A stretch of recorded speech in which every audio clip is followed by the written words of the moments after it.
Good morning and welcome to the Morning Market Call. My name is Tim Hart, and if you're actually watching this in the morning, please raise your hand. Excellent. This morning I am sitting uncomfortably close to Greg Lee, real estate expert of the MBA program. And I'm just reading the teleprompter here. It says to introduce you as El Poderoso. I got to write it. So there you go. Yeah. Okay, real estate. So how's the housing market? Housing market is great right now. Now, Okay. I need to... Can you elaborate, please? Absolutely. I'm an MBA student who's hopefully going to graduate this semester. It's up in the air. And yeah, definitely. But assuming that I do graduate, I will be a buyer in this market. And it is definitely a buyer's market right now. Okay, tell me more. Well, housing prices have been crushed over the past 3 years. And just in general, real estate is a good investment, but it's an even better investment, like all things, when you can get it at a lower price, and that's pretty much where we're at right now. Now let's talk about this investment. We were having some conversation on this before we went on the air. Your primary residence as an investment. What do you think about that?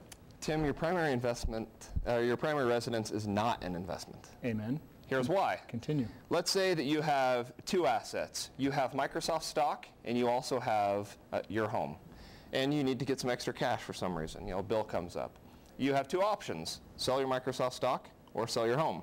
You sell your stock, you get cash, and you can use that. You sell your home, you get cash eventually, although the process takes a little while.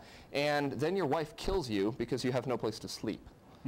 So as far as looking at your primary residence, it's part of the whole food, clothing, shelter thing. Those are the necessities. You need a primary residence. It's a consumable. It is, absolutely. So tell me about some of the unique attributes of housing as an asset. Well, one of the most interesting things I think about real estate is that they're all different. The technical term is heterogeneous. But each home is different. And even part of that are the different neighbors you may have. You may live in the same subdivision, but each home occupies a physical location. And some of those neighbors are really annoying. And some of them may be super cool. Doubt it. Okay. We'll go with annoying just for you. And then another couple of interesting aspects, when you want to buy stock, this Microsoft stock, for example. I've heard of it. It's traded in an established exchange.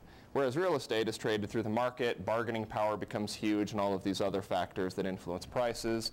And finally, the government keeps screwing with real estate. So you've got that. Okay. Yeah. And the expected recovery in the housing market?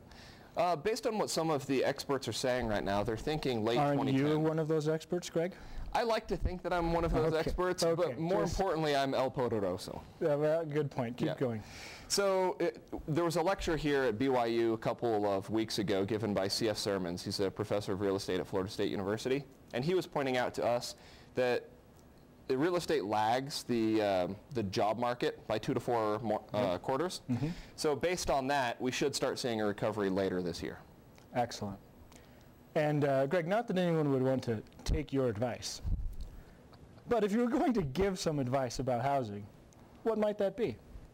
My advice to all of our viewers: live within your means.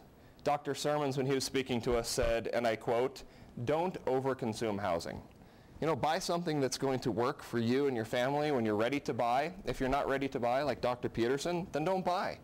But don't overconsume the house. You don't need to get one of the mansions. And if you have children, my experience is they consume housing very quickly. That's true. And also cars, and the carpets of cars and the seats of cars.